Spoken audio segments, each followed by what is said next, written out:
Mwana muwala Spice Diana agenze mu maaso n'okubeera nga yeewuunyisa Uganda ne bannayuganda bonna okuli abawagizi be n'abatabadde bawagizi be abasinga obungi ne babeera nga bamweyungako okubeera nga bamuwagira mu kaseera kano, era kyetumanyi nti agenda bwe tunaava mu kiseera kino eky'obulwadde bwe tulimu ajja kubeera nga ate afunye audience ey'enjawulo y'amaanyi nnyo ng'abantu baweererako ddala.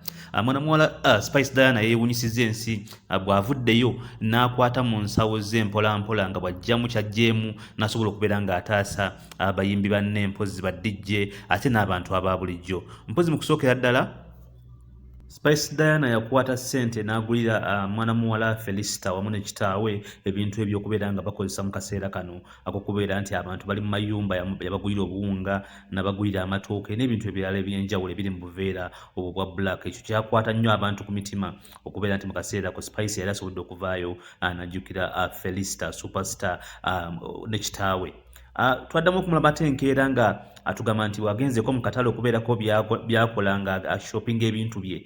Yajjukidde nti waliyo baana balenzi ne baana bawala aba ghetto Tripolit kids n'asobola okubeera nga yayitayo nayo yayitayo n'abalekera emmere ssaako n'ebyokukozesa ebirala bingi nnyo ku house yaabwe. Mujja kujjukira bulungi nti ennyumba eyo baali bagye bagoba mujjuuzaawo ate gavumenti oba parliament ya Uganda nevaayo n'eteesa ennyumba eyo nebeera nga yagibasasulira n'efuukira ddala eyaabwe ey'abaana abo. So Spice Diana agenze maaso n'okubeera nga atambula yaguze amatooke emmotoka nnamba yiyo mugirengera.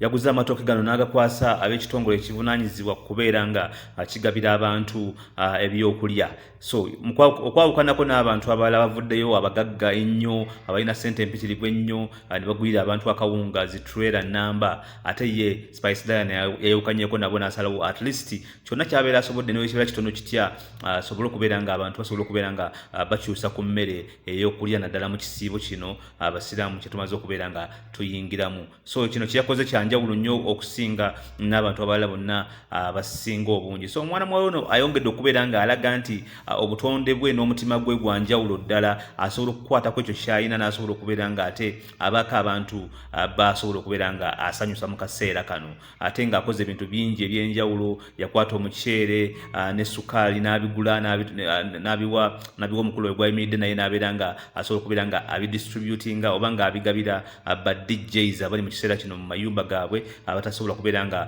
basobola okubeera nga babaako kye bakola okubeera nga bakijjamu ekyokulya.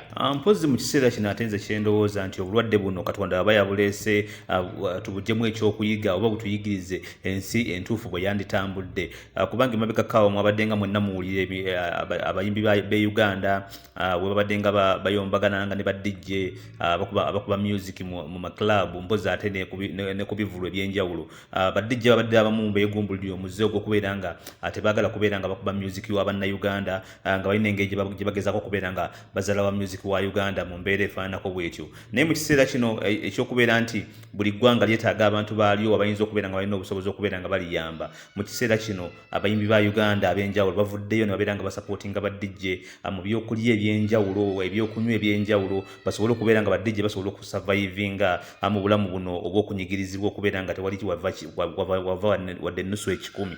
So sinalabako omuyimbi mu Nigeria oba omuyimbi ow'omu America oba omuyimbi ow'e South Africa yavuddeyo n'akwata ebyokulya mbu abiweereza ba DJ b'e Uganda. So bannange Katonda nga amaze otubbulula mu mbeera eno gye tulimu, nkakasa bukakasa nti ebintu bingi nnyo bigenda kubeera nga bikyuka, kubanga buli muntu yenna kati alabye kikyalina okubeera ng'akola mu kaseera kano, alabye omusana.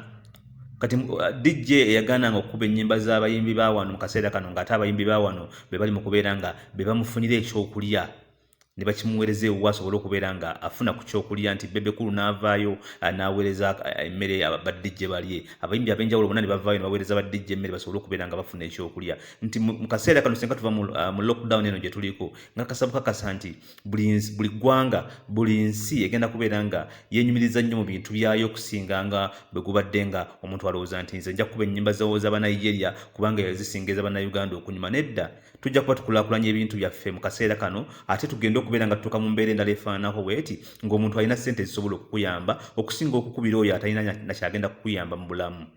Mpozi nja kusembayo nga neebaza Spice Dan omutima ogwo agukuumira ddala ogw'okubeera ng'ayambye abantu abawerako ng'ate talina kintu kirala kyonna kyonna kyabasuubiramu.